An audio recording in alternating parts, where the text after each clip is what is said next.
Olá, pessoal. Estamos aqui em mais um programa Gente pelo Caminho. Como havia prometido, Camila Moraes, uma vez por mês, está aqui com a gente. Hoje a gente vai falar sobre um tema muito importante, que é depressão. É isso mesmo. Boa tarde, Camila Moraes. Boa tarde, Kalina. Boa tarde, Nara. Que bom que tu tá de volta. Boa tarde, Nara.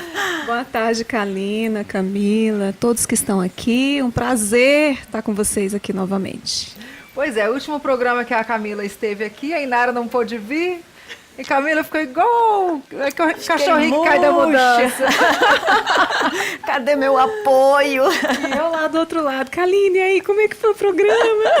Senti muito tua falta. Obrigada, eu também. E hoje nós estamos aqui com o Hebreu Brazuca. Hebreu, boa tarde. Boa tarde, novamente, Tudo né? bem? Pois é, você estava aqui ontem, né? Não, semana passada. Semana passada. Eu vi. No programa do Sábio, não é isso? Sim. Ao vivo na Graça. Sim. É isso aí. O Ira Cardoso, boa tarde. Boa tudo tarde, bem? Kalina. Boa tarde, Camila, Hebreu. Muito bom Boa estar tarde aqui a com todos vocês vocês também, eu não falei. Hebreu, fala um pouquinho da sua história como músico. Minha história ela começou desde 2009, 2010 por aí. Com essa questão mesmo de tocar mesmo tanto as minhas músicas autorais, de publicá-las, como trabalhar com o negócio da música, por assim dizer. Desde então até hoje estou aí, nessa lida muito gratificante, embora muito difícil, mas a gente está feliz. Você faz músicas autorais, não é isso, Hebreu? Sim. Hoje você vai fazer músicas autorais aqui pra gente. Sim. Tem um estilo específico? Olha, eu costumo dizer que é um amontoado de tudo aquilo que eu já ouvi, que eu ouço, né? Eu gosto muito dessa pegada de um MPB mais contemporânea, mas com as pitadas de rock e folk e blues. É um pouquinho de tudo, nessa linha mais acusticada, assim. Muito bom. Você não é de Brasília, não é isso? Não, eu sou natural de Uberaba, mas moro há 18 anos em Patos de Minas. Só que antes eu já morei em várias outras cidades, na ocasião dos trajetos que eu fazia com meu pai, minha família, né? E ele era pastor batista tradicional, então era sempre transferido. Então assim, a gente já morou em muitas, né? O William, meu primo, sabe o tanto que a gente já viajou pra caramba, assim. A gente moramos em umas 15, 18 cidades, assim. Tipo cigano. Tipo cigano. Mas isso teve interferência, influência na música pra você? Conhecer vários estilos, vários locais? Teve, porque eu gostava muito de só tocar, nada pra mim, assim, nunca imaginei que eu ia cantar, nem gostar de cantar, não, assim, não era muito chegado. Mas teve muita influência, porque os lugares que eu ia conhecer pessoas diferentes, que tinham gostos musicais e tocavam coisas diferentes e tudo mais, e inclusive o blues, que é algo que está no meu sangue, eu gosto muito. Embora não seja um bluesman, não me considero nada disso, mas tem umas pitadas que eu coloco nos meus repertórios quando eu toco na noite. Porque na noite eu costumo fazer interpretações de outros artistas, né? Não gosto de fazer aquela parada assim de cover. Gosto de dar a minha roupagem para não descaracterizar na hora que eu for cantar as minhas músicas, né? É meio que uma estratégiazinha que eu adotei. Não sei se eu poderia dizer isso, mas é mais ou menos isso. Legal. E você estava me falando de uma música, da letra de uma música, que ela reflete um pouco do que a gente vai falar hoje, sabe, Camilo? Achei bem interessante a letra. Você pode fazer pra gente começar? Posso falar um pouquinho sobre ela rapidinho aqui? Claro. Essa música, ela foi um single lançado em 2014. Eu estava numa época não muito legal. O tema hoje é sobre depressão, né? E eu vou me abrir com vocês aqui. Eu lido com isso desde 1999. Então, eu sou um testemunho vivo disso, né? As pessoas que estão me assistindo me conhecem. Só que nem sempre a depressão ela vem da forma de tristeza e tudo mais, né? Tem vários picos ali. Então, assim, eu convivo com isso, entendeu? Eu falo assim, sem medo de nada. Eu venci essa bobagem. Não pode tomar medicamento, não pode, sabe? Já fiz terapia e tudo mais. Sou feliz, eu não sou depressivo, eu não tenho depressão, eu passo por ela, entendeu? E assim, eu E essa música, ela veio numa fase muito doida da minha vida, porque eu passei um hiato de 2011 até 2014 sem compor nada. E ela foi meio que eu costumo dizer que todas as músicas que eu componho são voltadas pra mim, entendeu? É meio que uma fotografia minha, que eu olho assim, sabe? E consequentemente as pessoas vão se identificando. E essa música chama-se Importante Acordar. Ela foi pra mim algo muito, muito, muito de levante mesmo, sabe? Assim, aquela coisa assim, pô, então é melhor cantar do que ficar falando muito, né? Então vamos lá. Então vamos lá.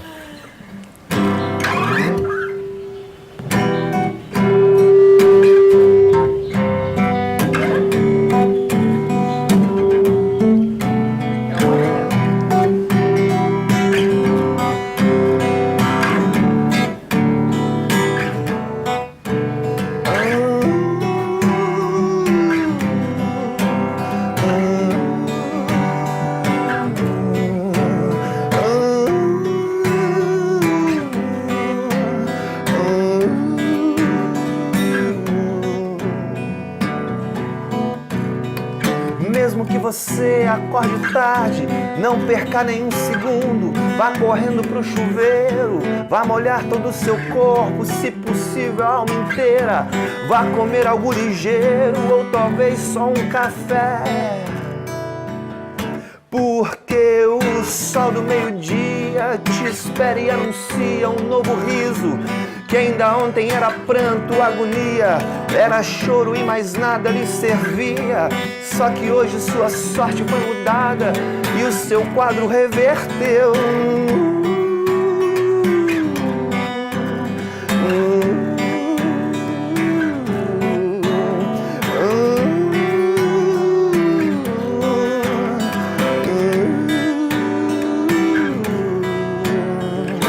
Importante acordar e continuar, certo de que quanto mais se caminha, mais se sabe aonde quer chegar. Importante acordar e continuar, certo de que quanto mais se caminha, mais se sabe aonde quer chegar.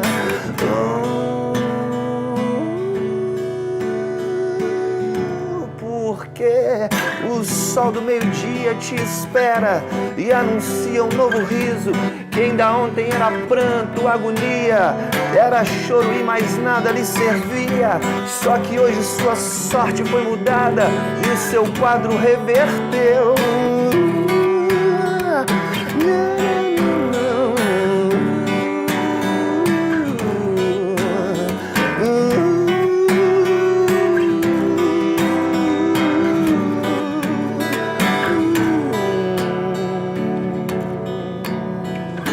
Importante acordar e continuar, certo de que quanto mais se caminha, mais se sabe aonde quer chegar.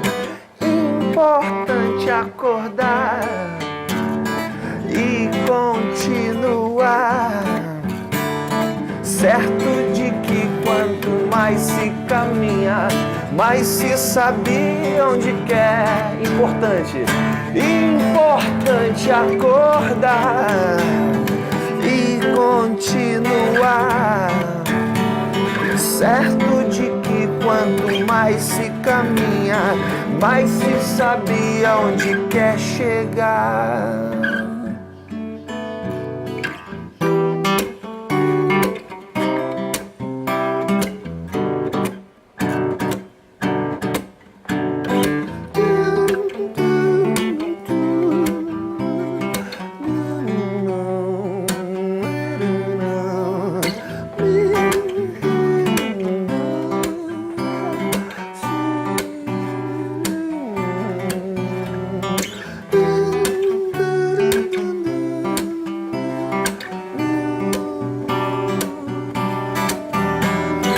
Importante acordar e continuar, certo de que quanto mais se caminha, mais se sabe aonde quer chegar.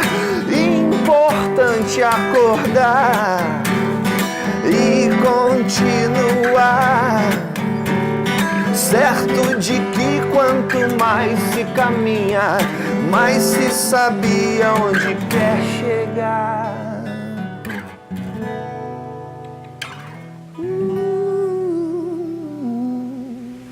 Uau! É isso. Obrigado. Muito bom, linda letra, viu, Hebreu? Ela é um single que eu quero até aproveitar o ensejo e dizer pra vocês. Conheçam mais, conheçam ela no YouTube. Se você procurar por Hebreu Brazuca, Importante Acordar, tanto no YouTube quanto no SoundCloud. Inclusive ela está disponível para download gratuitamente no SoundCloud. Por enquanto não tem nada no Spotify, mas estamos nos organizando. Opa! Tem um Vou evento deixar. amanhã. Aliás, vou aproveitar o momento. Vai ter um café da manhã da BRH, Associação Brasileira de RH-DF, né? Vai ser no IBMEC, amanhã às 8 horas, na nova sede do IBMEC. Eu vou ser cerimonialista. O Samuel Bartolin, que estava aqui na semana retrasada, que é um triatleta, que teve paralisia, vai estar lá palestrando. E me pediram para levar umas músicas. Vou levar a música do Hebreu, ó. Tocar lá no Legal. evento, no IBMEC, o pessoal vai curtir muito, né? Gratidão. E aí, Camila, e esse acordar aí, o que você achou? E continuar. Tem que continuar, né? Tem dia que levantar de manhã e acordar não é fácil, né? É difícil, ainda mais, né, trazendo para o tema que a gente vai conversar hoje, que é quando a gente está com sintomas de depressão, né? Quando está com depressão. Sim. É um desafio, de fato, acordar, né? Parece que a cama puxa ali, e você não consegue se levantar. Quando tu dizes, né, que já teve a experiência, que tem depressão e que passa por ela, né?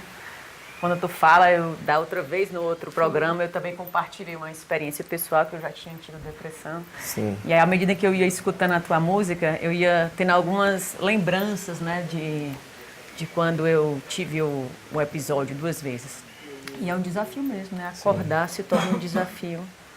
São coisas tão simples, mas que diante dos sintomas da depressão, aquilo que é simples parece assim algo Que é simples para os outros, é um desafio. para a gente é um desafio naquele imenso. momento. E Camila, fala pra gente, qual que é a diferença entre tristeza e depressão? Há diferença? Sim, há diferença. Tristeza, você tem um sentimento, né? A tristeza, acontece, ela faz parte da nossa vida ter momentos de tristeza. Tem até aquele filminho, né, Divertidamente, que apresenta um pouquinho pra gente aprender sobre as emoções. Então a tristeza faz parte da nossa vida, do nosso dia a dia, ter sentimentos de tristeza diante de uma frustração, diante de uma perda, de uma situação que a gente cria uma expectativa e acaba não dando certo. E a tristeza, ela acontece, né, ao longo do dia e pode, diante de uma situação, passar 1 dia, 2 dias, 3 dias. Diante de uma perda, de uma situação. Agora, a depressão, a continuidade ao longo de vários meses, onde é esse sentimento que vem também a tristeza, mas tem muitos outros sintomas associados, né, como a apatia, o pessimismo, a falta de apetite, falta de sono. Às vezes até corporalmente também tem alguns sintomas, né, de tensão no pescoço, nos ombros, dores de cabeça, mal-estar na barriga. Então tem tantos sintomas corporais como também os sintomas de desvitalização diante da vida, como se me veio uma imagem aqui, né? A cor da vida fosse se perdendo e vai ficando ali tudo meio que... Exatamente. É mais ou menos assim? Eu vejo totalmente assim. Escuro, eu vi totalmente né? assim. Escuro. Então vai Embaçado, perdendo o né? brilho, né? As cores. Então aquilo que é um degradê de cores, estou me lembrando aqui do arco-íris, né? Aquela variação de cores vai ficando monocromática a vida. Tá nublado, né? Um dublado perene, né? E aí a gente até no pessimismo, né, com os pensamentos, né, pessimistas, O dia está nublado, a tristeza. Você está triste porque a situação... Mas você mantém aquela esperança de que o sol vai aparecer, né? Diante da depressão, né? Você não consegue ver em perspectiva além daquela tristeza. É como se aquilo não fosse passar. Então, a visão de túnel, de que as coisas não têm mais perspectivas, estão muito mais demarcadas no cotidiano e a longo prazo, né? Vão se passando os meses, e aquele estado emocional continua do mesmo jeito. Então, acho que eu poderia caracterizar assim, de diferenciar a depressão, né? O transtorno de humor depressivo, de tristeza, que são duas coisas bem distintas. E é a questão genética, essa composição genética. Qual que é o peso disso na vida de uma pessoa? Eu estava lendo o Super Cérebro, ele trouxe, não sei se você concorda, se você discorda, mas ele trouxe uma abordagem de que, muitas das vezes, as sucessivas vezes que a gente submete a um tipo de frustração, né, você vai... Porque nós fomos feitos para sermos positivos, então a gente reage bem a diversos tipos de estímulos. Mas quando aquele mesmo estímulo ele vem repetidas vezes, é como se a nossa capacidade de resiliência fosse cada vez ficando menor, até chegar ao ponto que vira um comportamento. Isso é a minha explicação de leigo, ao que eu li. Mas isso não tem nada a ver com fator genético, tem a ver a pessoa estar submetida a situações constantes, né? Que vão, vamos dizer assim, cansando a pessoa vai perdendo a resiliência diante daquilo. Como é que é isso do genético e o que não é genético? Tá, então acho que é interessante colocar que a depressão ela é multicausal e ela surgir na vida de uma pessoa tem diferentes fatores. Então, ela é multicausal e também é complexa a conjuntura de como que ela acontece ou pode ocorrer na vida de alguém. O fator genético, ele é importante demais, né? Quem na sua história familiar, na sua história de vida, tem alguém com transtorno, né, diagnosticado de depressão, outros transtornos como bipolar, a probabilidade de você desenvolver ao longo da vida aquilo, ela aumenta, aquele transtorno ao longo da vida aumenta. Mas não é só o fator genético em si. O fator genético ele é um marcador, digamos, ele traz aí que tem essa possibilidade, mas isso não quer dizer que vai acontecer. E aí entra a conjuntura com outros fatores, que aí entra os aspectos sociais, culturais, emocionais da pessoa, as circunstâncias da vida, os fatos que acontecem ao longo da vida. Dentro da minha experiência, até hoje eu retomando assim um pouquinho, né, para conversar com vocês, no consultório aparece demais pessoas que... Eu fui me lembrando de alguns casos que eu já tive a experiência de acompanhar. De um rapazinho que chegou com 25 anos de idade no consultório, com uma depressão que só foi identificada ali com os 25 anos, que a família nunca se deu conta depois da morte da mãe. Agora me pergunta quando que a mãe dele faleceu. Ele tinha 12 anos. Caramba! Então, ele estava vivendo um luto ao longo... Sua experiência? A mãe faleceu, eu tinha 12 anos. Ele vivendo um luto ao longo de uma... Olha quantos 13 anos. E aí, perdeu a mãe, começou a usar substâncias, maconha. A maconha mascarava os sintomas da depressão e assim foi ao longo de vários anos. Então, para ele sair da depressão, para primeiro aceitar ir ao psiquiatra, que eu acho que é um ponto bastante importante também, né, quando eu falar dos tratamentos, né? E me lembrando da sua fala aí, né?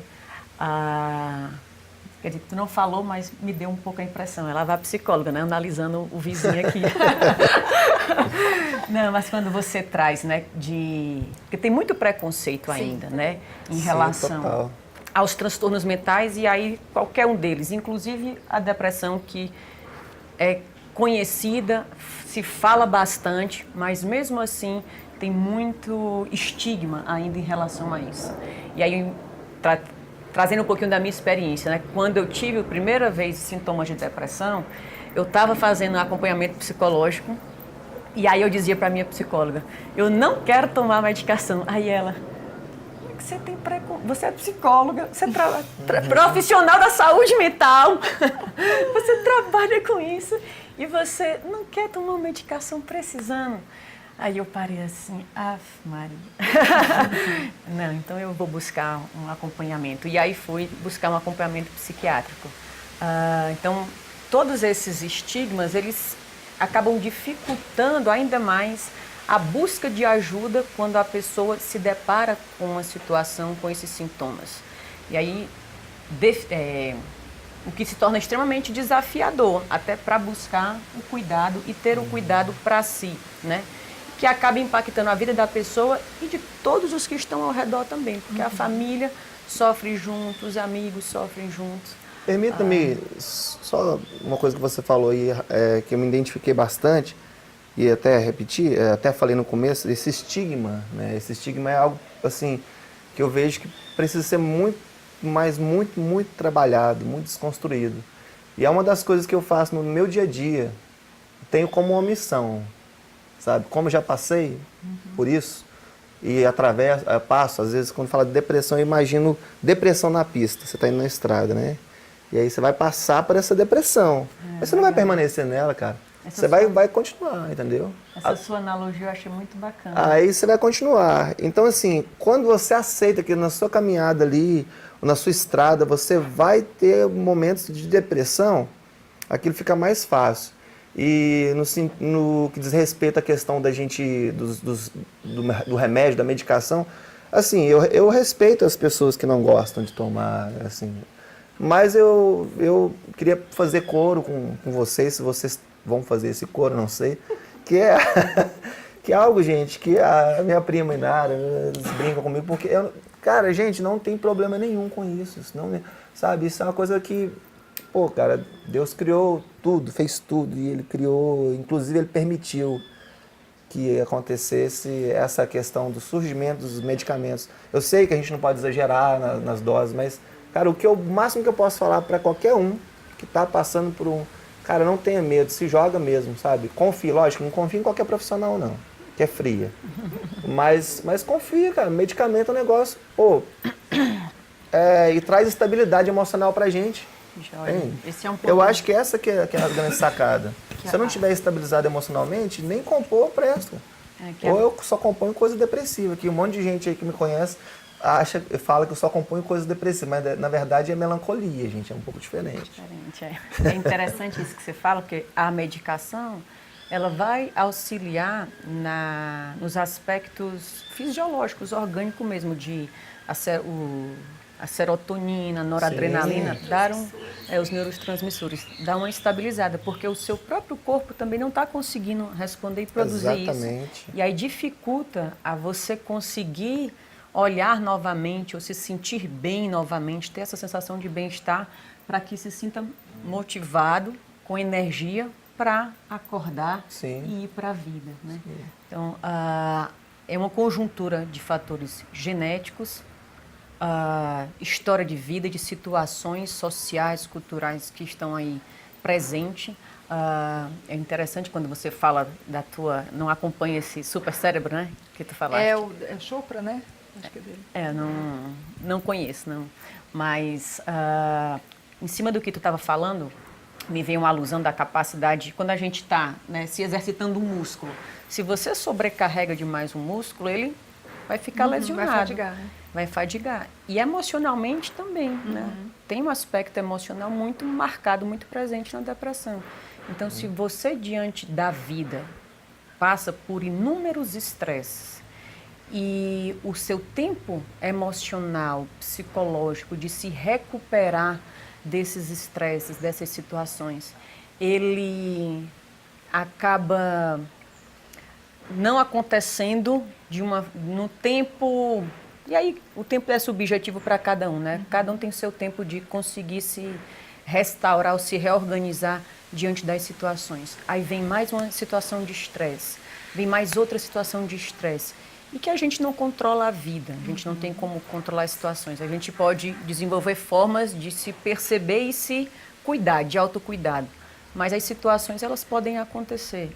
E aí, diante dos estresses recorrentes, o indivíduo pode vir a desenvolver, sim, de uma forma pontual num momento da vida, e aí a gente classificaria dentro, né, aí um psiquiatra é muito mais apto para falar do que eu, mas um episódio depressivo, você pode ter um episódio depressivo na sua vida, em algum momento da vida, ou você pode ter uma distimia, que aí já entra um aspecto do próprio funcionamento do indivíduo, que é mais depressivo e é importante acompanhar e estar atento. Eu me lembro que quando eu já tive 2 vezes depressão. A primeira vez que eu tive, eu busquei acompanhamento, eu estava fora de Fortaleza, fui quando eu me mudei para o Rio Grande do Sul, e aí era a primeira vez que eu estava de fato saindo de casa, eu tinha uns 24 anos, outra cultura, sem família, fui para estudar, né? Tinha uma questão cultural muito diferente, então foram vários fatores, né, e uma pressão para os estudos, eu fui fazer pós-graduação, e eu também, a minha forma de funcionar era muito exigente, então tem a forma com que eu lidava comigo mesma e com as coisas no mundo. Eu acabei tendo depressão, depois de 1 ano, acho, no final de 1 ano que eu estava lá. E quando foi 2 anos depois que eu tive o primeiro episódio, eu tive novamente. E aí, quando eu fui novamente na psiquiatra, ela me sugeriu a tomar a medicação durante 5 anos seguidos, mesmo que eu não tivesse mais que os sintomas passassem, mas de uma forma preventiva, porque na minha família já tinha histórico de depressão, de transtorno bipolar, que são transtornos do humor, e eu já tinha tido uma vez e estava tendo a segunda vez em menos de 3 anos. Então, para que eu não ficasse tão vulnerável, porque a vida continua, sim, trabalho, os desafios, os estresses, eles continuam. Para eu me sentir, para eu não ficar tão vulnerável aos acontecimentos que iriam ocorrer ao longo da vida, de eu fazer um acompanhamento durante 5 anos com a medicação para o meu próprio organismo e se fortalecendo, dando tempo para o meu organismo e respondendo de uma forma mais positiva diante das situações. E eu acabei que eu fiz esse acompanhamento durante 5 anos. E quando eu parei, de lá para cá, eu não tive mais depressão. E isso já tem o quê? 2012 eu parei a medicação. E na época eu tive o término de um relacionamento no qual eu era noiva, e várias pessoas ao meu entorno ficavam, "Ixi, será que ela vai ter uma depressão?" E eu não tive depressão, não afundei. Foi um episódio desafiador, emocional, tinha um impacto emocional muito grande na minha vida. E eu não tive nenhum episódio depressivo ali. Que legal. Então, acho que a importância dessa conjuntura do genético, do seu estado emocional, de se conhecer, e os fatores da vida, os estresses da vida. Então, essa junção de todos esses elementos acabam sinalizando, né, se você pode vir ou de que forma você pode vir ou não a desenvolver, a ter um momento de depressão ou a ter depressão. Passar por ela em vários momentos, sim, da vida, mas conseguir lidar com ela. E, assim, os agravantes, né, de tudo isso, os estigmas, os preconceitos, às vezes os tabus que a gente tem, é porque, assim, a depressão ela não é algo palpável a princípio. Eu vou ao médico, eu vou fazer uma ressonância, eu vou fazer uma radiografia e vai dar em alguns pontos do meu corpo que eu tenho depressão ou do meu cérebro. Não existe, né, isso. Né, como você vai num médico e você está com úlcera e você tira a radiografia ou ressonância, seja o que for, está lá, úlcera, comprovado, úlcera. A família toda, a sociedade sabe, o seu trabalho sabe que você está com úlcera, você vai lá e trata daquilo sem nenhum tabu. Não é assim? Agora, sim, você é diagnosticado com depressão, primeiro tem um tabu de vou procurar ajuda, né, que a gente vai falar sobre isso daqui a pouco. Então, você fica sempre naquela coisa, dentro daquela coisa de você vir. Passei por um estresse. Eu dou conta. Aquela questão da gente não assumir a nossa humanidade. Exatamente. Né? E não olhar para as dores emocionais. Exato. Né? Não, eu vou dar conta.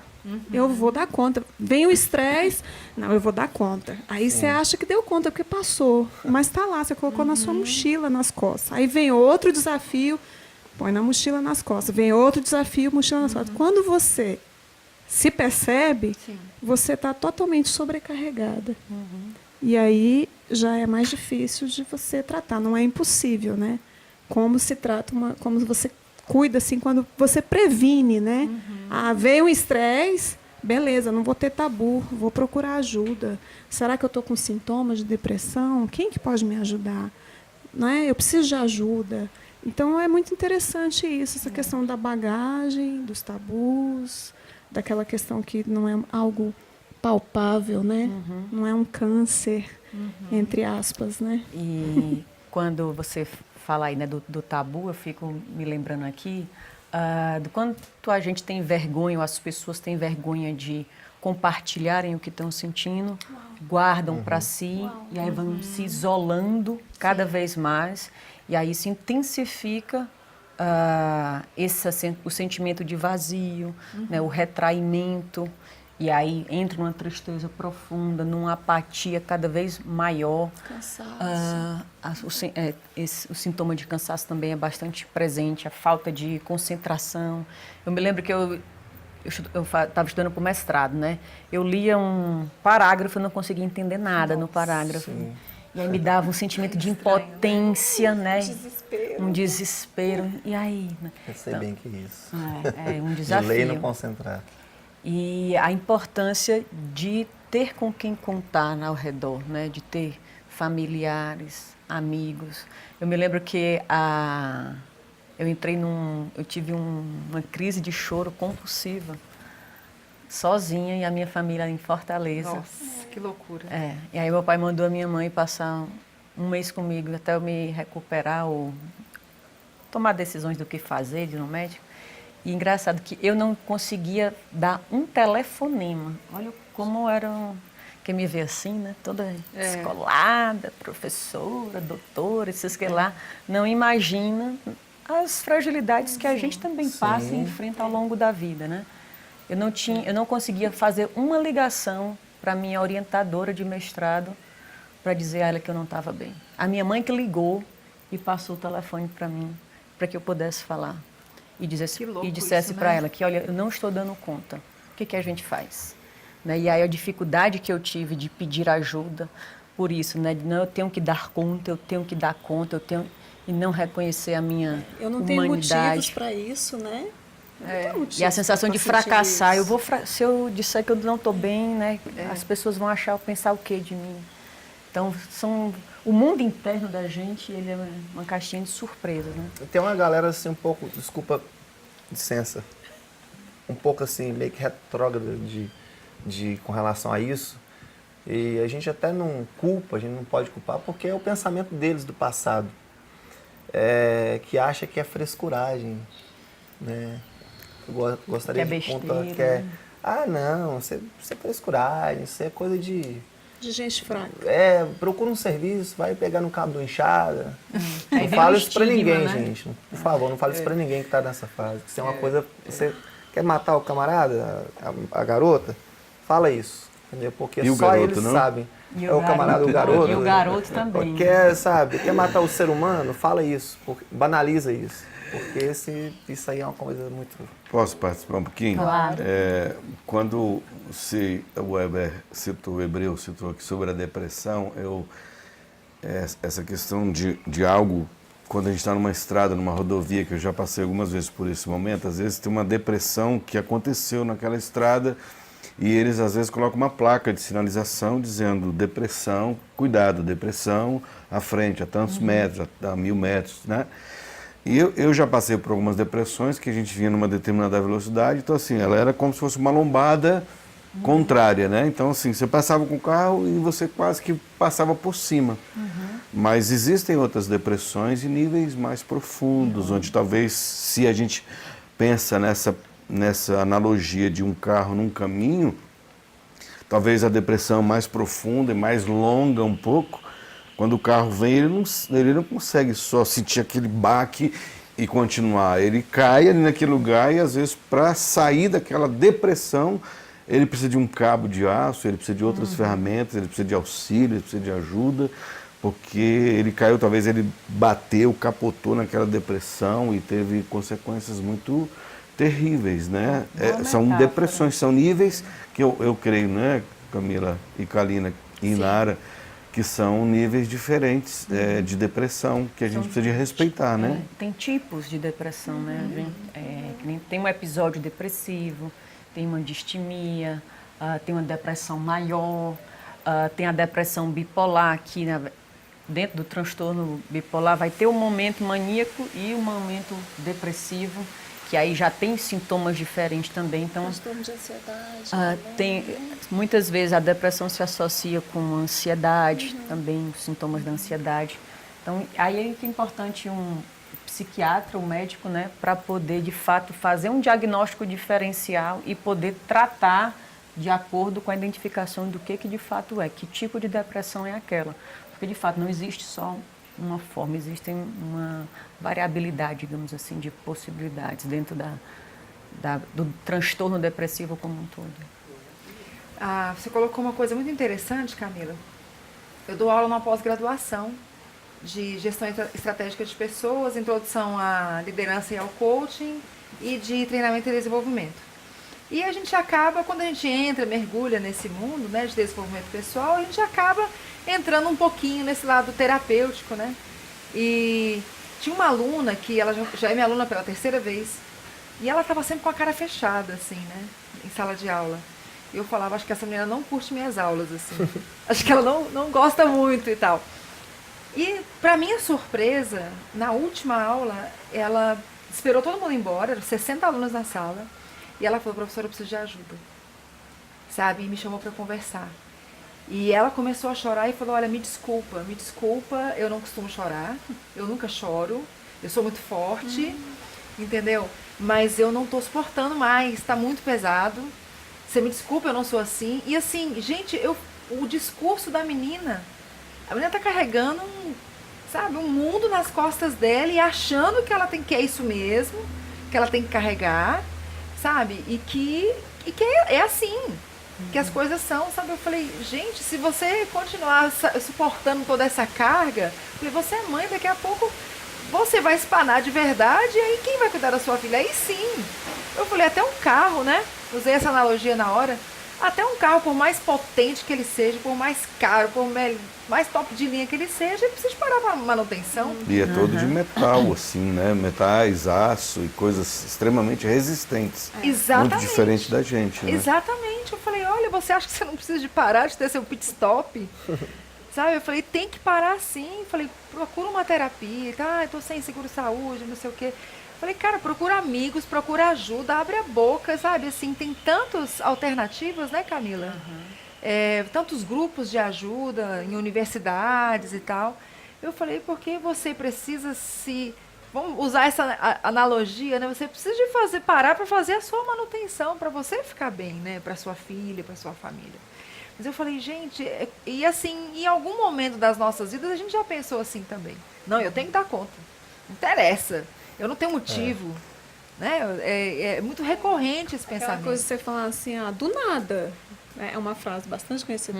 Não, aí do nada fulano surtou, não é? Do nada. Mas eu gente, esse do nada não Kalina. existe. Isso que você falou, assim, eu já me deparei algumas vezes, né, em situações assim que eu precisava parar para fazer manutenção, mas eu não tive como fazer, entendeu? Por ignorância, por vários aspectos. E todas as vezes que eu me imaginava que eu tinha ou estava próximo desse caminho, eu falei assim, eu não tenho direito disso, sabe? Porque eu não tenho quem cuide de mim, assim, então assim, é tipo assim, enxuga as lágrimas aí, Vambora. Bate a poeira e vamos embora, entendeu? E isso, um tempo, outro tempo, aí você fala, meu Deus, já deu 10 mil quilômetros, né? A primeira manutenção, a primeira revisão, você não fez, já deu 20, você não fez, deu 30 mil, 40 mil, 50 mil, vai pifar, né? E por falar nisso, quando é que é a hora de pedir ajuda? Na hora que sente que não está dando conta, né? Ou até antes mesmo. Acho que dentro desse processo aí, se conhecer, né? O autoconhecimento é extremamente importante.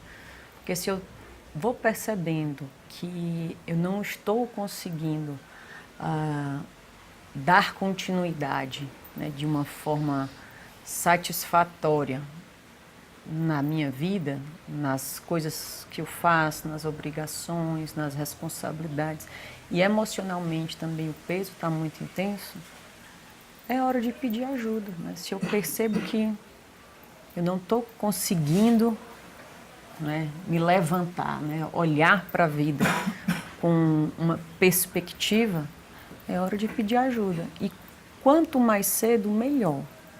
Né? Porque depois que os sintomas estão instalados, né, que se tornou uma depressão muito mais grave, que a depressão ela pode ser leve, moderada e grave.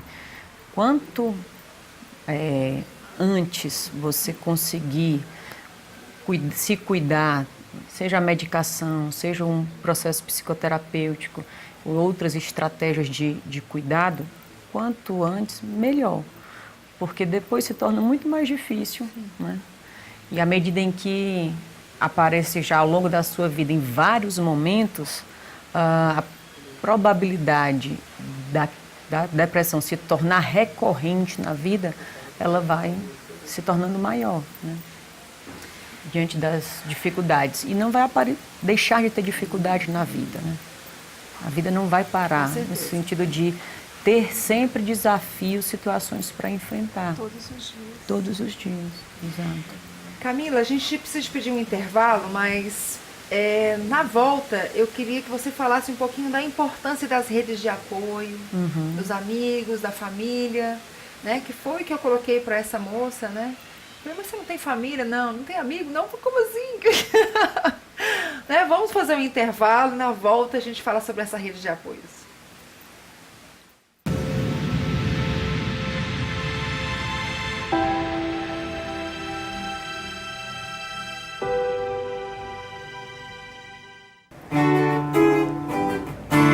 Você pode ter a casa repleta de amigos, paredes e pisos cobertos de bens,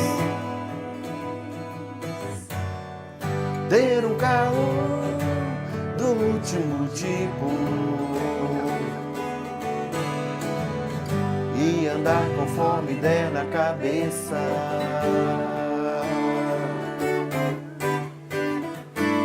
Ou pode até ser um cara que vive apertado, até mesmo dentro de uma lotação,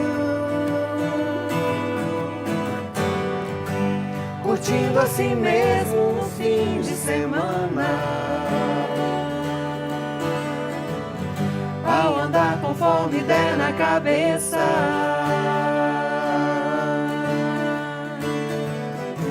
Mas sempre será como folha no vento, esperando o momento de cair. Você pode ter tudo aquilo que sonhar, mas nunca terá a paz que existe lá dentro, que não se encontra pra poder comprar. Porque esta paz só tem a pessoa que se encontra com Cristo.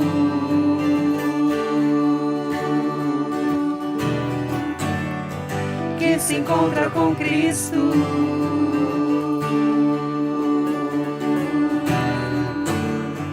Que se encontra com Cristo.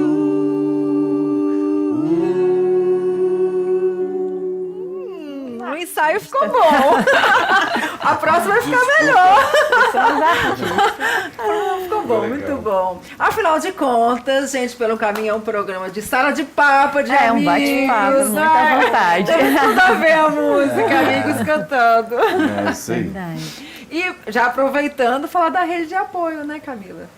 A rede de apoio, né, os pontos de suporte são fundamentais para quem está passando por um momento de depressão, para superar a depressão. Seja os familiares, seja os amigos, seja os profissionais de saúde que vão se envolver no acompanhamento. Eu me lembro que esse jovem que eu comentei no início do programa, que eu acompanhei quando ele estava com uns 25 anos, né? Eu me lembro que ele não queria de jeito nenhum, né, ir no psiquiatra. E aí eu fiz uma coisa assim, fugindo às normas, digamos, do que se coloca, às vezes até para nossa ética, não sei se é a forma ética profissional, porque para mim eu fui extremamente ética, porque eu olhei para a necessidade do meu cliente, do paciente que estava ali, e a ética do cuidado era o que norteia o meu trabalho. E eu fui com ele no psiquiatra, né? Eu saí do meu consultório, ele foi no meu consultório, eu disse, daqui a gente vai ao psiquiatra. Se você precisa, você não se sente à vontade para ir sozinho, você quer que eu vá junto com você para falar o que está acontecendo, porque ele já tinha um processo comigo, né? E ele então se sentia à vontade, confiava. E fui eu, ele e a namorada dele. Fomos nós três na psiquiatra para ele ser ouvido. Aí, depois que ele se sentiu à vontade lá, aí eu disse, você quer que a gente se retire agora? Aí eu saí, a namorada dele saiu e ele já mais tranquilo, né? Menos ansioso. Teve a consulta com ela e iniciou o tratamento, iniciou a medicação. Então, a rede de apoio é fundamental, né? Os grupos também, né? Terapia de grupo, no seu compartilhar das experiências. Eu faço um trabalho na Delegacia da Mulher e a gente acaba se deparando com muitas mulheres que estão vivenciando, né, situações de violência psicológica, violência física, muitas mulheres que têm um histórico de abuso sexual, de violência sexual, e que aparecem com sintomas sim, de depressão, aparecem com depressão, muitas delas. E os trabalhos de grupo, de empoderamento feminino, para trazer, né, esse compartilhar de experiências, de estratégias de enfrentamento, de construir, desenvolver um suporte social, é extremamente importante para que consiga retomar a sua vida, para conseguir, além dos outros recursos como a medicação, uma terapia individual, também, né, investir no social, na dimensão de construir vínculos que são saudáveis e, ao mesmo tempo, romper relações que não são saudáveis. Acho que esse também é um ponto, porque tem relacionamentos, tem vínculos que são destrutivos e também conseguir fazer essa desintoxicação de relacionamentos que não são saudáveis é um ponto também importante. E me diz uma coisa, Camila. Camila é doutora, eu não consigo chamar ela de doutora Camila. Nem precisa. Ser humaninho que nem você. Não precisa, né? Como é que fica essa questão de quem é que é mais alvo da depressão? Existe um nicho? Se são as pessoas com uma classe social mais simples? Se são mais mulheres, se são mais homens, adolescentes? Como é que é isso? Interessante trazer que a depressão não tem endereço, né? Acho que ela vai atingir, sim, qualquer classe social, tendo condições financeiras, não tendo condições financeiras, vai atingir, sim, homens e mulheres. Talvez o que a gente possa caracterizar é que o que tem se mostrado em alguns estudos é que as mulheres têm algumas questões de gênero atravessando ou perpassando aí a depressão, né? De mulheres acabarem sinalizando ou desenvolvendo, apresentando sintomas de depressão diante de problemas emocionais, de perdas, de separação, de conflitos familiares, situações dentro dessa caracterização emocional aí, as mulheres apresentando mais sintomas de depressão quando esses fatores, esses fatos acontecem.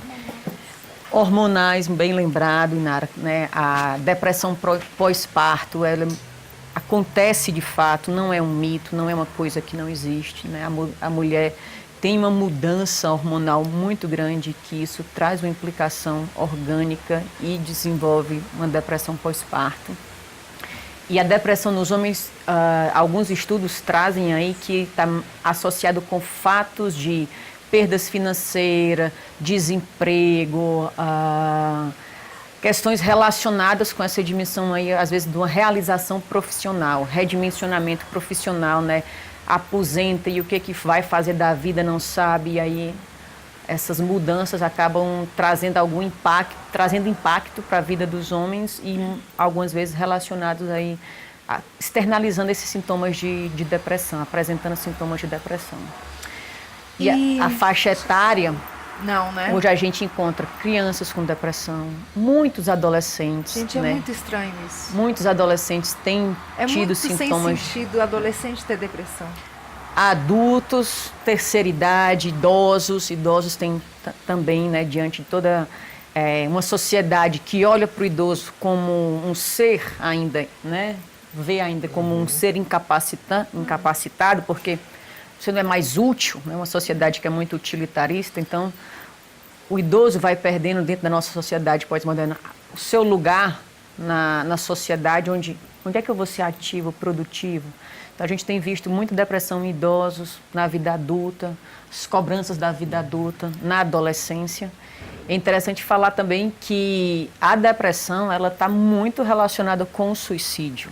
Né? Então, próximo mês, agora em setembro, a gente tem uma campanha nacional, né, de prevenção ao suicídio, né, onde se toca na questão do suicídio de uma forma muito zelosa e cuidadosa para que possa legitimar esse sofrimento que existe de fato. E quando alguém diz, olha, que vai dar sinais de que vai cometer suicídio, não minimize, porque tem um sofrimento ali. Se a pessoa que tem algumas pessoas falam assim, a pessoa que fala que vai se matar não vai se matar, porque se tivesse coragem mesmo já teria feito. Isso é um mito, né? E isso daí não entra nessa. Se a pessoa está sinalizando é porque tem um sofrimento e precisa ser visto.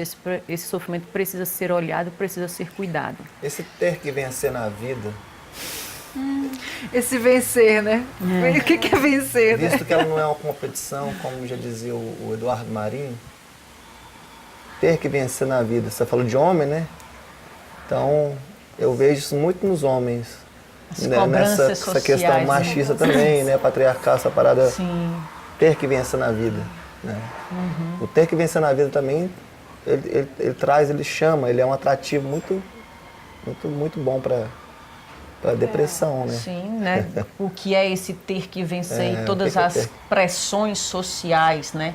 Para esse masculino e para esse feminino, do que é ter que vencer, do que é sucesso, do que é ser homem, do que é ser mulher. Sim. A gente vê todos esses fatores sociais e culturais aí, trazendo sofrimento, trazendo opressão. E quanto, a gente até falou no outro programa, né? O quão desafiante é se desconstruir dessas opressões, dessas escravidões, né? Que a sociedade, que a cultura impõe, que muitas vezes traz mais sofrimento do que mesmo uma vida plena, uma vida construtiva, né? E quando você fala, Kalina, sobre... você usou uma expressão interessante, falou alguma coisa do adolescente. É estranho o adolescente, estranho, né? Mas talvez nessa perspectiva de ter que vencer os pais hoje, numa configuração diferente de família que a gente tem nos nossos dias, que eles têm que sair para vencer e abandonam seus filhos, e seus filhos ficam sendo criados por A, por B, pelos professores, por uma auxiliar dentro da casa, e talvez essa ausência dos pais que chegam também estressados, cansados de um dia de trabalho porque tem que vencer. Então essa ausência talvez, né, paterna, materna na vida do adolescente, talvez tenha sido um fator que contribui muito para esses adolescentes estarem como estão hoje, né, eu penso. Esses dias eu ouvi uma amiga, a gente falando sobre isso, e ela falou assim, eu tenho 2 filhas, uma fez faculdade não sei de quê, e a outra assim demorou para se decidir. Ela começou tarde, olha a expressão, ela começou tarde na faculdade, ela começou com 20 anos. Meu Deus! Então, esse ter que, né? É loucura, né? Essas cobranças da vida. Da... E o difícil, né, doutora Camila, que eu penso, porque os pais também estão nessa loucura, né, nesse bonde, nessa corrida louca que tem que vencer. E aí eles nessa busca incansável, eles não dão conta de ser bons pais como eles talvez até gostariam de ser, presentes na vida dos seus filhos. Então fica uma troca. Então eu trabalho, eu ganho, aí na minha ausência eu compro um videogame, eu compro um outro brinquedo, eu ponho a internet dentro de casa, ele fica ali, né, acessando ali o mundo inteiro, né, em uma relação virtual, e essa ausência possivelmente está deixando uma lacuna muito, muito forte na vida desses adolescentes. Ontem eu assisti um vídeo que falava sobre isso, achei bem interessante a abordagem, que era um pai que não tinha condição de comprar um bom presente para os filhos no Natal. E ele saiu com a filha para comprar, e ela queria comprar um jogo, e o jogo era muito caro que ela queria.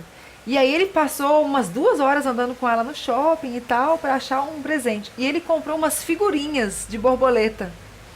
E ele falou que eles brincaram tanto tempo com essas figurinhas, que pegou no carro, pegou na casa, pegou para tudo quanto é lado, e foi uma festa, a figurinha que custava muito baratinho, né?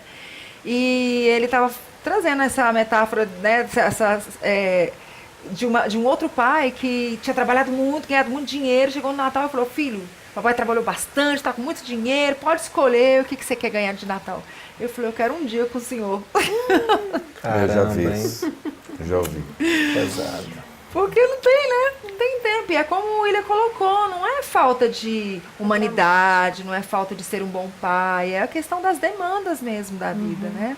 Esse ano, há 4 anos eu passei a empreender, há 3 anos eu saí da folha de uma grande empresa e tal, e esse ano eu fui bem freada por conta das conjunturas sociais, mas assim, eu vi o quanto foi importante a minha atuação dentro de casa, assim, quanto algumas coisas mudaram meio que por milagre, né, milagre. Assim, como foi diferente, sabe, assim, estar mais presente na vida dos meus filhos, que é uma coisa que eu sempre sonhei, que eu sempre quis fazer. E eu falei: gente, isso me fez refletir muito, sabe, assim, minha filha começou a dar sinais de que estava precisando de mais da minha presença, e essas coisas simples, de ir bater um bolo de cenoura, coisa que eu jamais faria. Estar junto, né? Estar junto. Estar junto, né? ser presença. Pois é, e não precisa de necessariamente ir no shopping e gastar uma grana, né, e tal. Às vezes é uma coisa simples, que você tá ali junto, cozinhando, tá ali junto fazendo alguma coisa. Qualidade do tempo, né? Não é nem a quantidade. Porque às vezes você fala assim: eu passo o dia em casa, né? Tô lá com os meus filhos, mas e aí, como é que é estar em casa com os filhos? Mas tá, né, mesmo, né? Exatamente. Eu posso contar umas Claro. coisas rapidinho? Você estava falando sobre essa questão do presente, e eu nasci em 1964, né? Então eu vou fazer 54 anos agora em novembro. Então eu vim de uma família muito pobre, e teve um período que a gente, assim, ter televisão em casa era uma coisa raríssima, né? E para ricos, né? E meu pai era mecânico, foi um dos primeiros mecânicos de Brasília, chegou aqui em 1957. E eu lembro que, não sei se nem em casa tinha televisão, mas a gente viu uma campanha da Caloi que fez uma alusão, que dizia assim: escreva bilhetinhos e ponha no paletó do seu pai, no sapato, no banheiro e tal. Não esqueça da minha Caloi. Era uma campanha de final de ano. E eu, motivado por aquela campanha, falei: meu Deus, agora é a hora de eu ter minha Caloi. E aí eu escrevi vários bilhetinhos, né? Papai, não esqueça da minha Caloi. Aí pus no bolso, pus no sapato, pus num lugar, pus no outro e tal. E, sabe, e ficou aquela expectativa, né? E meu pai, com certeza, leu aqueles bilhetinhos várias vezes, deve ter sentido muita dor. E eu falo isso não assim com pesar, nem achar que atribuir ao meu pai algum tipo de culpa ou condenação por ele. Ele não pôde. E ele, assim, sequer conseguiu falar para mim assim: filho, o papai não vai poder te dar uma Caloi. Né? Eu nunca tive nenhuma resposta dele, né? Mas assim, a expectativa era muito grande, mas ao mesmo tempo eu não tive esse presente, mas eu tive a presença dele, porque ele trabalhava numa oficina onde atrás era a nossa casa. Então a gente nem sabia direito o que era qualidade de tempo também, mas o fato da presença dos nossos pais, a maneira como a gente foi formado, de respeito que a gente tinha, não era só o temor, era um respeito pelos nossos pais. Então aquilo ocupou a minha vida de tal maneira assim que não me deixou muita coisa, eu penso, né? De repente até tem, mas até agora não é uma coisa que eu olho para trás com dor, né? Então, assim, não esqueça da minha calói. Nunca tive. Uma coisa A calói não foi determinante. Uma coisa que você falou que eu achei interessante, quando você diz assim, né, dos sinais, né? Aí quando tu falou isso, eu fiz uma associação aqui do quão importante é a gente perceber os sinais, seja em nós mesmos, né, ter essa autopercepção, um autoconhecimento de o que está acontecendo comigo, como é que eu estou, o que eu estou sentindo, eu estou chegando no meu limite de não dar conta ou de precisar dessa manutenção, né? Então tem esse movimento de observar os sinais que o nosso corpo está dando para a gente fazer essa manutenção e ter esse autocuidado. E também no nosso entorno, diante de pessoas que estão em sofrimento, seja um filho, seja um sobrinho, seja o tio, a mãe, o pai, um amigo, né, um aluno, O marido, a esposa. o marido, a esposa, né, de conseguir também ver os sinais que o outro está dando para revelar que não está bem.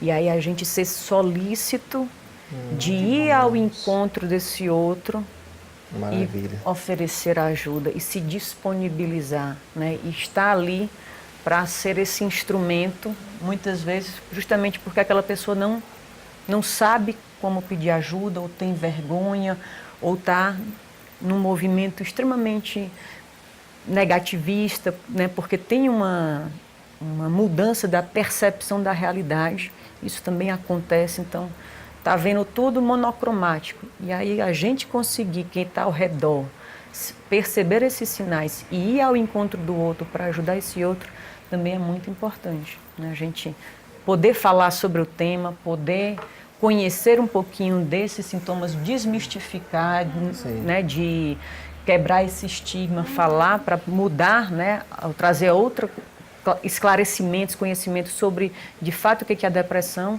e prover ajuda a quem precisa. Até brincar com esse negócio, né? É legal também. Eu costumo muito brincar com essas coisas assim, né? Tipo, foi uma coisa que me fez superar muito. Zoar em cima da... Usar o bom humor, né? O bom humor é uma estratégia da gente... E lá de Fortaleza é o que mais tem, né? Minha filha, meus alunos... Eita, que a professora hoje eu disse, dormi na varanda, tô fresquinha, fazendo piada. Tem dias que eu tô tão cansada, que aí o estresse, o cansaço, dá um burnout.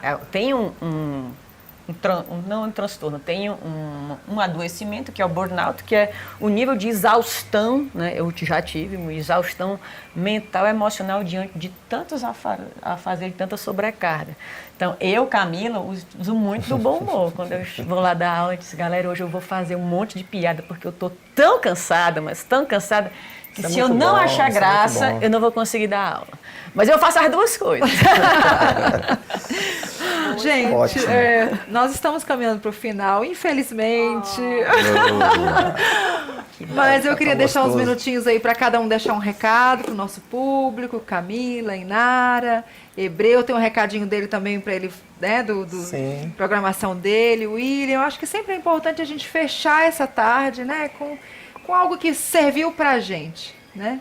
Porque de tudo que a gente conversou aqui, muitas fichas vão caindo, né? Muita coisa a gente vai olhando e falando, nossa, é mesmo. E é sempre bom ser lembrado, né? De algumas coisas. Para mim, é um grande privilégio estar aqui toda terça-feira, porque eu fico me alimentando aqui. E é muito rico, assim, sempre, muito bom. Camila é maravilhosa. Estamos felicíssimos de você poder estar aqui sempre, Camila, todo mês. Que eu acho que também é uma maneira de contribuição, né? Hoje eu saí fazendo contato com algumas pessoas. Olha, sua irmã está passando por aquele processo. Fala lá para ela assistir. Irmã de uma amiga, fala para ela assistir. Eu vou, né, aproveitando, porque é a hora que a gente tem para falar sobre isso, né? Sim, como você falou, tem muito tabu, né? É difícil. Sim. E às vezes na fala do outro a gente se identifica. E nesse sentido, né, eu até falo com meus alunos também aqui, né, no programa, para quem assim, eu acabo me expondo, né, galera, eu já não vou evitar, eu acabo me expondo, mas que bom, em alguma medida eu acho bacana, porque é uma pessoa que se cria uma idealização de que nem você falou, né, é psicóloga, é doutora, é não sei o quê, não. Gente, somos seres humanos, né? Temos as nossas fragilidades, os nossos momentos de fragilidade, de precisar se sentir cuidado e ser cuidado. Então, eu acabei trazendo isso, né, compartilhando mais uma vez a minha experiência de ter passado para justamente outras pessoas, né, perceberem que isso pode acontecer com qualquer um, né? E que se isso acontecer com você, né, olhe para si com compaixão, com cuidado, né, com carinho e reconheça que você merece de cuidado. Às vezes a própria doença ela serve para a gente olhar mais para a gente e dizer assim, poxa, eu cuido de tantas pessoas, e isso é na minha profissão, né? Por que eu não vou cuidar de mim? Sim. Né? Então, até retomar isso, compartilhar um pouco a minha história, é um revisitar o quanto que é importante eu, Camila, me amar e não abrir mão também do meu autocuidado, dentro de toda essa correria que é a vida. Verdade. É interessante que eu venho estudando marketing digital há algum tempo e eu fico fazendo teste no Instagram, no Facebook, né? Porque o pior, eu acho que uma coisa horrível é aquela vida de Facebook, aquela vida perfeitinha, né? As pessoas só postam viagens, e carrões, e lanchas, só sucesso, né? Só tem gente de sucesso. E de vez em quando eu posto umas coisas bem deprê, assim, sabe? Tipo, hoje eu tô, as madrugadas da vida, uns textos, uns negócios, uma imagem mais triste. E aí, como as pessoas se identificam, sabe? Porque o ser humano é isso, né? A gente é uma senoide. A gente não é uma linha reta. E a própria Bíblia fala que na vida passareis por tribulações, né, por aflições. Isso é o feijão com arroz, é o que a gente sabe que vai acontecer. Então, nós somos assim, e eu acho muito legal, Camila, quando eu comecei a palestrar, eu ficava na dúvida. Ai, meu Deus, vou trazer exemplos pessoais e tal. Aí no começo eu não trazia. Aí quando eu passei a trazer, que eu percebi o tanto que as pessoas se identificam. E eu percebi o bem que eu estava fazendo, assim, sabe? Trazer exemplos dos meus filhos, sabe? Coisas que eu vivi com eles, dificuldades, lutas, né? Eu tenho um filho que tem um transtorno bem, assim, de TDAH, mas é um nível muito alto. Então, assim, a gente tem muitas histórias, né? E assim, como eu vi as pessoas se conectando e falando, caramba, eu sou assim, poxa, isso é legal, sabe? É quando você humaniza, é quando você vira gente, humaniza, né? E fala, gente, eu passo por isso também, todo dia, toda hora. Né? De vez em quando eu tenho meus surtos também. A Débora que o diga, que está assistindo lá na Irlanda. Beijo, Débora. Gente, mas olha, estamos caminhando para o finalzinho. Inara deixa um recado, cada um deixa um recadinho, o Hebreu vai fechar pra gente, falando do seu show sábado e cantando pra gente. Gente, para vocês que estão ouvindo aí, é muito interessante, com certeza você provavelmente se identificou com o assunto, ou você conhece alguém que está passando por isso, né, por uma depressão. Então, eu sempre reflito nessa questão que a gente sempre ouve falar assim, a gente tem 2 ouvidos e uma boca. Por que a gente tem 2 ouvidos e uma boca? Para a gente ouvir mais e falar menos, né? Aquele que conhece alguém que está passando por um momento assim de depressão, ouça aquele que está precisando de você. Procure ouvir sem julgar. E se você se identificou, não, eu tenho esses sintomas, eu acho que eu estou com depressão, sabe? Procure falar, mesmo que você não tenha força, mas procure alguém que você possa falar, olha, eu estou precisando de ajuda. Então, é esse recado que eu deixo e um prazer estar aqui com vocês. Beijos. Camila. Eu acho que a Inara, né, as palavras delas foram bem propícias. E eu diria que, para você que está precisando de ajuda, né, busque. E se você conhece alguém que precise, né, estenda a sua mão para quem está precisando de ajuda. Eu acho interessante também trazer que, de uma forma preventiva, né, porque os desafios aparecem, estão aí a todo dia na nossa vida. Então, de uma forma preventiva, é muito importante que você busque se conectar com coisas que lhe dão prazer, atividade física, você ter uma vida mais saudável no sentido de esporte, de trazer o autocuidado no cotidiano da sua vida, tá? E se precisar de medicação, vá atrás de medicação e da psicoterapia e nutra relações saudáveis. Muito bom. William, vou deixar o Hebreu para o último. Tá. A gente cantou a última música, a gente cantou, fala que porque esta paz só tem a pessoa que se encontra com Cristo. Se encontrar com Cristo é muito mais do que participar de uma igreja, de uma religião. O encontro com Cristo, ele de alguma forma, se encontrar com Cristo vai além dessa dimensão que a gente pensa. É entender a proposta da vida, os ensinos dele, de abrir mão e muitas vezes e perdoar, é amar, é estender a mão, é servir, né? Então essa paz, eu creio assim, poderia ser tentar subestimar a ação de Cristo, mas não é isso. Mas Jesus realmente, ele tem uma paz que o mundo não conhece. Jesus tem uma paz que o mundo não tem e que dinheiro não compra, mas que se você se encontrar verdadeiramente com Jesus Cristo, o Filho de Deus, você vai perceber algumas coisas na vida dele, entender o que ele tem para nós. Isso vai te ajudar muito nesse processo da depressão, vai ajudar você a sair desse lugar baixo e te levar para o lugar mais alto. Muito bom, muito bom. Antes do Hebreu começar a falar para a gente, terça-feira que vem nós vamos estar aqui com a Crísio, ele é dono do Instituto EQSM, que eu quero ser melhor. Ele tem várias imersões aí com programação neurolinguística, está acostumado, já vem formando aí gente há bastante tempo. E eu espero vocês aqui terça-feira que vem, nessa entrevista com a Cris Medeiros. Hebreu. Antes de cantar, posso dar o Claro, recado? Antes de dar o recado, posso agradecer? Lógico. Eu tô quase sendo morador de Brasília, né? Já tô aqui já para mais de 2 semanas, eu acho. Inclusive tem muitos motivos, né? Profissionais. O que acontece? Eu quero agradecer a oportunidade de estar aqui pela segunda vez. A primeira vez foi pela minha amiga Rebeca, que apresenta aqui às quartas-feiras, com o Sábio, na verdade, com o Sábio. E hoje a oportunidade de estar aqui com a Kalina, em família, com a minha prima, conhecendo a doutora Camila. Doutora Camila. Estou aqui com meu primo, estamos em família. E assim, para mim isso é muito balsâmico, essa é a palavra, sabe? Estar junto. Acho que essa é a grande sacada, estarmos juntos. Tamo junto então. E tamo junto também, se vocês quiserem, eu quero dizer que E muito obrigado, de coração mesmo, viu, gente? Sábado agora eu vou fazer um pocket show. É um show em uma casa. O espaço é limitado a 50 pessoas. Portanto, se você tem interesse de conhecer um pouco mais sobre o meu trabalho e dos meus convidados, inclusive um dos convidados que vai tocar é o Tio Salomão, é um dos precursores de uma banda chamada Cats Barneia, que se você está assistindo, você deve ter conhecido nos anos 80 para anos 90.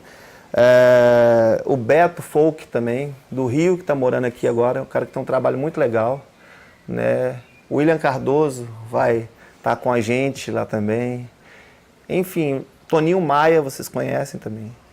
E o acesso a esse evento é R$15, está um preço muito em conta, para a gente ter essa questão de estarmos juntos, né? Cada um que quiser levar sua bebida, que leve sua bebida, nós vamos preparar ali algumas coisinhas para vocês comerem, né? E uma decoração bem bonitinha, bem, como diz o mineiro, bem bonitinha. Vai de barriga cheia, né? Vai de barriga cheia, porque é um petisco, tá? É um petisco, vai de barriga cheia, tá? E é isso, gente. Espero vocês e cuidado, porque já acho que deve ter umas 15 Não, já tem mais 15 um, vagas aí, tá? Porque o lugar lá é bem aconchegante, pequeno. Mas é isso, estão todos convidados. Pocket Show Vitrine, dia 1º, terça-feira, sábado, a partir das 19h30. O endereço é? É na MSPW, na quadra 3, né? E o Weber vai passar o telefone, o contato, eu passo, né? Eu vou deixar agora os contatos Se você tiver interesse, você me procura ou me liga no 961, que é Brasília, 984 16 22 29. Vou repetir, 984 16 22 29, tá bom? Vai ser no Parkway, na quadra 3, é próximo ao Núcleo Bandeirante. Ou então, William, para quem não conseguiu anotar, entra lá no meu direct, pergunta. Isso. Que eu encaminho. Olha que legal. Maravilhoso. Né? Ah, eu tô sem microfone, verdade. Gente, é porque eu já tirei. É só entrar no meu direct. O microfone é esse aqui mesmo? É só entrar no meu direct, kalina.lige, deixar recado que eu aviso o Hebreu. Agradecemos. Vamos lá então? Vamos. Essa música se chama Canção do Socorro. Ela não está ainda publicada, mas vamos cantar aqui. Acho que tem a ver um pouco com o que a gente falou.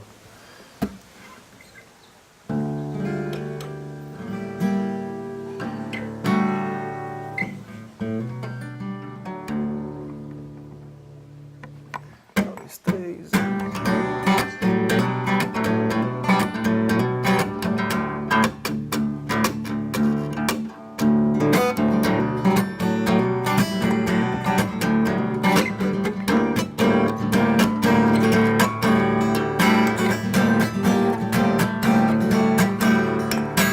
Palavras belas são vagas quando não se tem ação.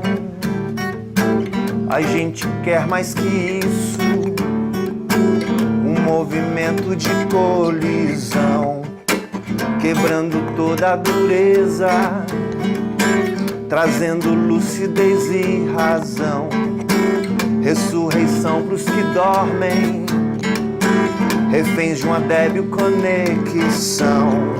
Mas há de ter socorro nessa canção, não só outrora no passado, não. O som não acabou e os sonhos também não. Há de ter socorro nessa canção. Hey!